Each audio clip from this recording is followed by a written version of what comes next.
All right. Well, I'm thrilled as pie that you were able to make this because I know that you are very busy, especially now that the family is moving. Yeah. Are there specific items that you want to process? I think right now, like the biggest thing on my mind is school transitions. As school, is just starting, how do we move schools and kind of get all of that, because everything is going to go a lot quicker than I thought it would be, and it seems like things are going to happen pretty quickly. Plus, they just started school, and we need to find a new school and get them settled in and all of that stuff. So ways to help with those type of transitions in school would be awesome. Have you ever had to transition schools before? Not mid-year. We've moved from Illinois to well, I guess that's not true. When Mike was in kindergarten, we moved, and so we did transition schools at that point. But it was so early in the game that it wasn't. This is Brian. Yeah, do you want to say hi to Brian? Okay. What do you need? Can you go ask Dad? Okay. Sorry.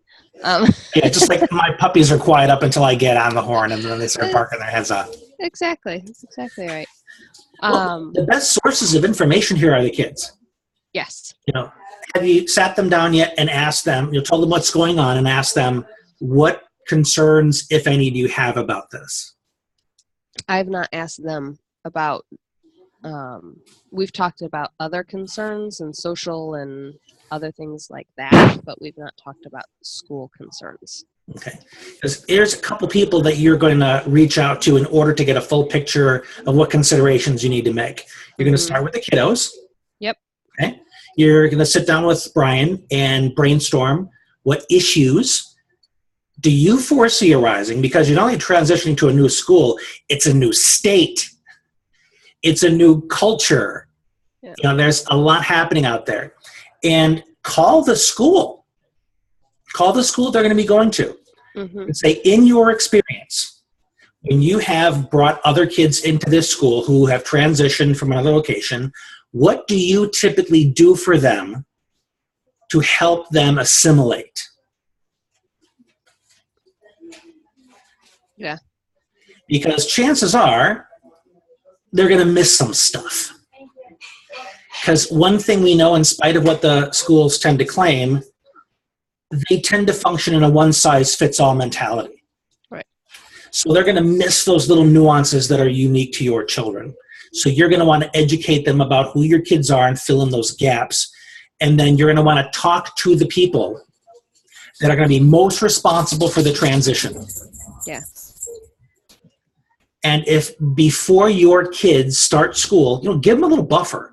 They don't have to jump right in the moment they get there. You can give them a week off, take them around the town, assimilate them to the community, find an ice cream shop where they can just sit down and just be there and have a positive experience. Yeah. Okay. And then before they start school, see if they can get together with those contact people. Let your kids interview them. Tell me about the school, what are the kids like here? If I need help, who do I go to? Because there's going to be so many changes, no doubt a lot of anxiety. They're going to need to have a point person. Yes, one of the things that makes transitions much more successful is a high degree of certainty. Meaning when we go in there, we know there's a lot of stuff we can count on because we've got enough changes as it is. Yeah. We need some things we can hold on to. And any place they're going to spend a lot of time, school probably being the most, second only to home, you're going to want some people in there that are not just casually saying, come to me if you have a concern. They're saying, I will be here. Yeah. I will have your back, and they will mean it. Your kids are really going to need that. Okay. So that's my 30,000-foot view of how to make that transition. That's awesome. That is really helpful. You're very welcome. And Chris has joined us, and she's kind of in silhouette.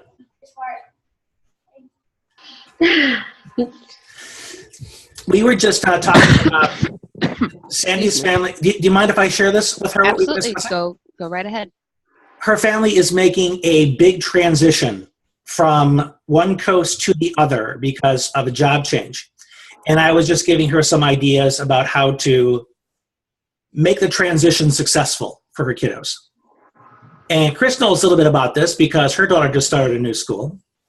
Mhm. There's a bit of a bump on the first day. I get the sense, was I understating it? A little bit of a Oh, bump? yeah. Yeah.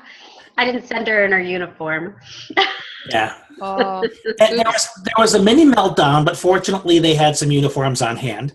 that's good. And things rebounded pretty quickly. Are you sick too, Chris? That's from being in the building, I think. Yeah, Sandy is just getting over a cold. Or are you in the midst of the cold? I'm telling myself that I'm just finishing it. You're like, I'm done. Go to Starbucks and get a big peppermint tea with honey in it. Yep. Mhm. I love that for sore throats. I love that. I've been drinking a lot of ginger as well. Yeah, Can I get mute myself so I'm not interrupting everything, or no? Is there a way to say my cough doesn't interrupt constantly? yeah, in the lower left-hand corner of your screen, if you hover over it, you'll see a mic pop up. Okay. I'm going to do that just so that I'm not, so you can hear. Awesome. Appreciate it. Yeah, 2 of my boys are just getting over their colds, and my oldest now has a cold. And he gets to go work at a movie theater and touch stuff. Oh. So everybody's going to get sick. Spread the love. So, Chris, we have a couple options here for you since your cough seems to be pretty persistent. Again, if you hover over your screen, towards the bottom, you'll see a little chat option. So you can click on that and you can enter your questions or comments and I can answer them that way. So, and that's one way you can interrupt safely. One of the beauties of technology is if you have difficulty with interrupting, go to chat instead of the conversation and it's all good. So let's keep going with you then, Sandy. Are there, besides the transition, which is as big a piece of this entire equation as there is, are there any other concerns you have around that? I would say I'm trying to decide. We were going to have additional testing done for Michael, and I'm wondering if I should even bother doing that or if I should just tell the school, since we'll be moving probably within 6 weeks or so, to just, you know what, don't even worry about the additional testing, and we'll go with what our original neuropsych requested and what we think would be beneficial for Mike, and just start new conversations with the school there. How old is the neuropsych test? It was done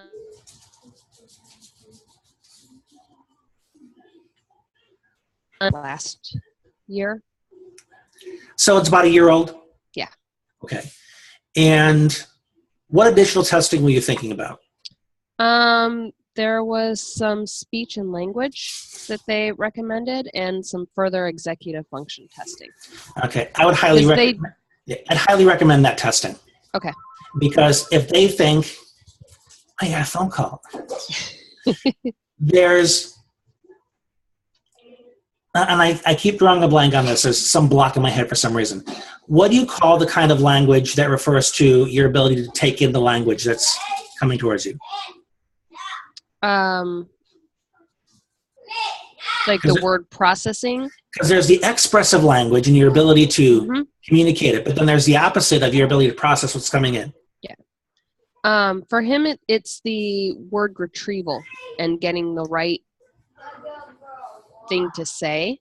Okay. That is a bigger thing, and that was one of the reasons why they said they would do more testing, because they were trying to tell us that he was making effective progress, and we disagreed. And so they then said, well, we can do some additional testing. There are so many people, and I would, giving the school staff the benefit of the doubt here that they know their job thoroughly, people think that difficulty speaking or word retrieval, thinking of the things to say, is purely a mechanical issue. They think there's some mechanism missing and that everything in the brain is otherwise intact. What it ultimately boils down to is there's a processing issue. Right. There may be a mechanical component, but that's the tip of the iceberg. So if he's going into a classroom, he's being given directions. He's going to be expected to process those directions and then create an action plan in his head and execute that plan in a matter of seconds. If he's got executive functions and he's got language processing issues, that ain't going to happen. Yeah. And teachers that don't understand that are going to come in and say, why haven't you started? Quit dilly-dallying around. You're wasting time. And they'll be telling him all of this stuff that's very potentially shaming. Right. When what they need to do is understand where the glitches are so they can support him in getting started. Right. So the more documentation you have, see, you're not alone, Chris. Yeah. So the more documentation you can have, especially neuropsych stuff or a very detailed speech evaluation, can say, this is where the hiccup is. This is the exact problem. This is the specific accommodation. Because if you can give them a roadmap, it makes their job easier. Yeah. Teachers are so overwhelmed these days that the more general things are, the less likely it is to do it. Okay. Because they usually don't have the time to problem solve in the classroom. Right. So give them the blueprint so they can dive right in. And with 6 weeks, depending on how quickly you can get in, you might be able to even get that knocked out before you leave. I'm hoping that we will, because they were supposed to do it actually over the summer and that didn't get done. So they're already talking about getting it done. Well, feel free to put a little poker in that fire. Yeah. Get things moving. Yep. Now, do you recommend saying that, we have an upcoming move and we want to take care of this? Or do you find that they're like, well, we'll just let the next school deal with it? No, they're happy to put it off on somebody else because it allows them to save their resources. You want to put it's the school's obligation to prepare your child for future success. Okay? He's still a student there. Future success includes this. Right. So you want to frame it to them in that way, that we are so grateful for how committed you have been to Michael's success all these years. Yeah. And we really want to make sure that success continues when we leave here, when we move to California. So we would like to get this testing done so that that school has everything they need in order to help him transition successfully and start off a school with a bang. And because I'm recording this, you can get all the language, and you can even write this all in a letter. Yep. Okay? And then see how they respond. Okay.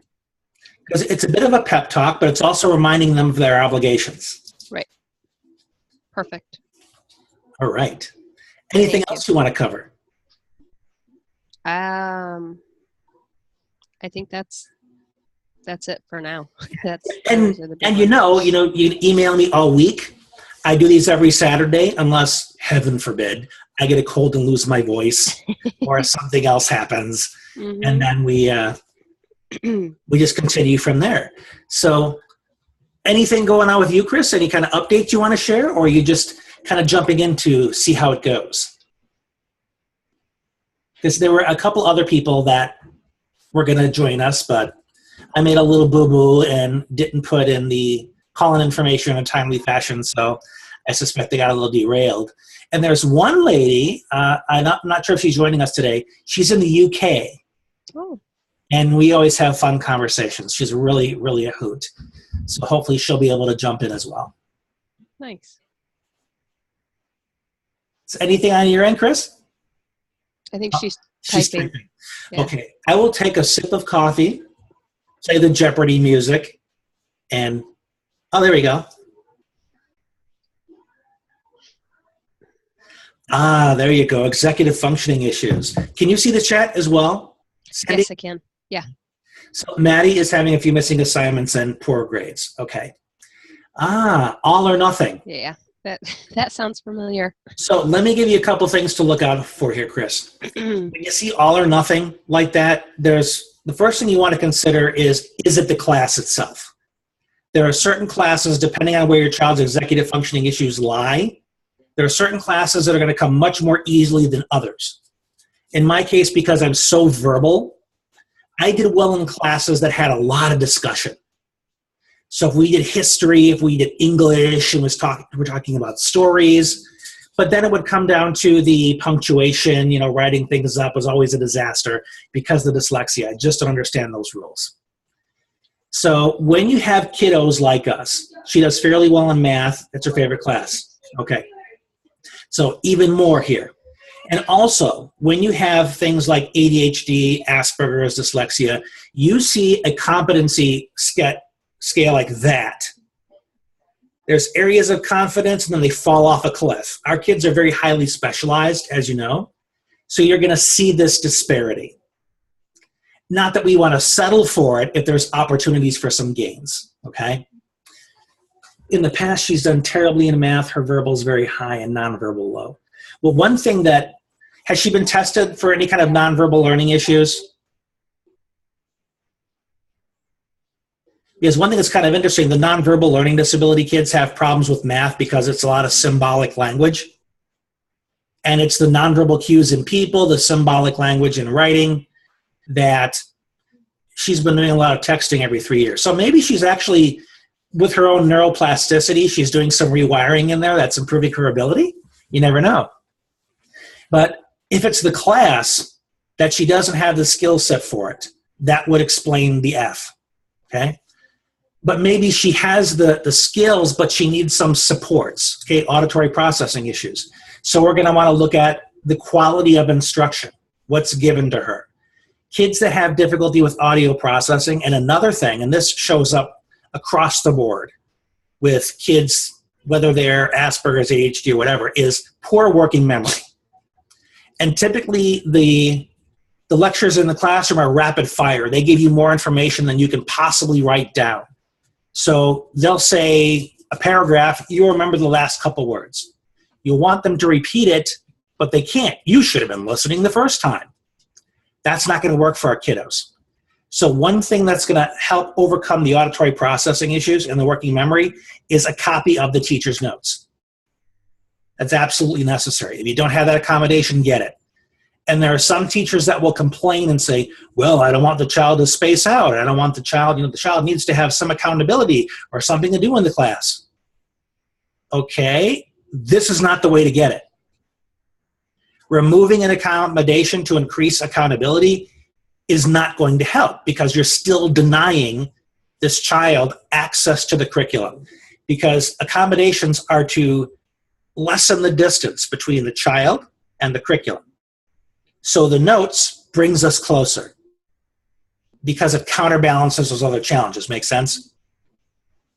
And also, the child, if they're interested, unless you're a very boring teacher, and yes, they do exist, unless the teacher's very boring, the child's going to be interested. They're going to pay attention as best they can. My oldest boy is in college, and he just started about a week ago, and one thing he's already spotting is how hard it is for him to keep up with lectures. So they got him a smart pen. You guys familiar with those? And I haven't used it myself, but a smart pen apparently allows you to follow along in the book or pre-written notes, and you can point at an item on the page. It'll remember where you pointed, and it will start audio recording what the teacher's talking about. So you can play it back later. I'll have to ask him for more information. In my opinion, I recommend just recording the whole class with some kind of audio recorder, and this is what's really cool. Start it on a point on the clock, or if you have a watch, okay? Because every recording has a timer. If you ever played back a recording, it says 2 minutes, 36 seconds, stuff like that, right? So when the teacher says something important, or you didn't remember what he said, note the time in your notebook. Therefore, you don't have to listen to the whole recording again in order to get to the part you care about. You can just fast forward to that part and listen to that section. Because the smart pen, you have all these little steps where you have to remember, okay, I have to remember to press it here and start the recording and so on. There's too many steps for the smart pen as far as I'm concerned. It's much easier to just get a digital recorder, or heck, you can use an app on your phone these days to record the whole class. and just mark down the times you want to review later. Go back, fast forward, maybe 15, 20 minutes tops to review those little gaps in your attention or those gaps in your memory, and you have the content that you need. How's that sound? I'm seeing a lot of nonverbal gesturing. Okay. We read some more about what Chris put in there. She has an IEP. The counselor asked for her most recent texting results. Oh, testing results, I'm sure you meant, to create a 504. Now, moving from the IEP to a 504, I tend to be very cautious. I'd like to hear their logic behind that. Because when you move away from an IEP, you take away goals. Because a 504 are concrete accommodations for stuff that's not going to change. You know, we have to make sure that we have a desk in place or a spot where the student can put their wheelchair. Student's always going to be in a wheelchair. That's not going to change. But if there are some things that we want her to improve upon, where there's going to be extra services, we're going to want those goals in there. Otherwise, you know, the teacher's notes, that's a concrete adaptation. That would work under a 504. But if you wanted her to have things like social skill building, study skill improvements, because you want to see measurable improvements in her abilities to do both, an IEP does that. So one of the things we're going to want to really get into with them is why the change? What's your thinking behind this?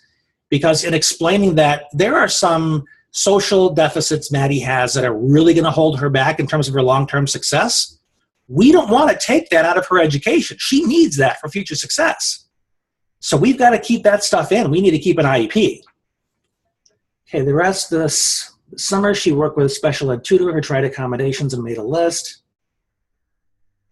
The Rosary counselor doesn't want these until they have the 504 meeting. When is the 504 meeting?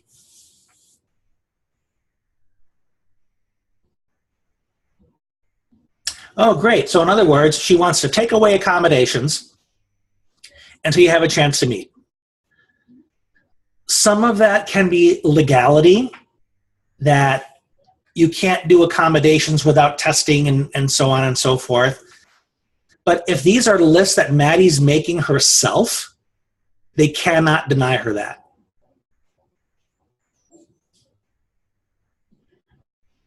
That's almost like saying, no, you can't note that down when I told you what the homework is. No, you have to remember that. If she wants to make lists, let her make lists. But things like being able to use her phone in class so that she can use little reminders or lists that she's put there, that's a very specific accommodation that you'd have to have a meeting around to problem solve. What issues could that create? Because one of the cool things is, depending on the phone she has, you can put it on Do Not Disturb or put it on airplane mode so she can't be texting other students, but she can still access her lists. So you want to get that meeting ASAP, because the longer she goes without accommodations, the harder it is for her to access her education. And make sure you tell it to them that way, Chris. She's having a harder time accessing her education here at Rosary because she doesn't have her accommodations. We need to have this meeting and start getting these things in place. And they should be standing straight with attention, bowing to your authority. Okay. Oh, and one thing, at the bottom of the text, if you ever want to save this, it says more.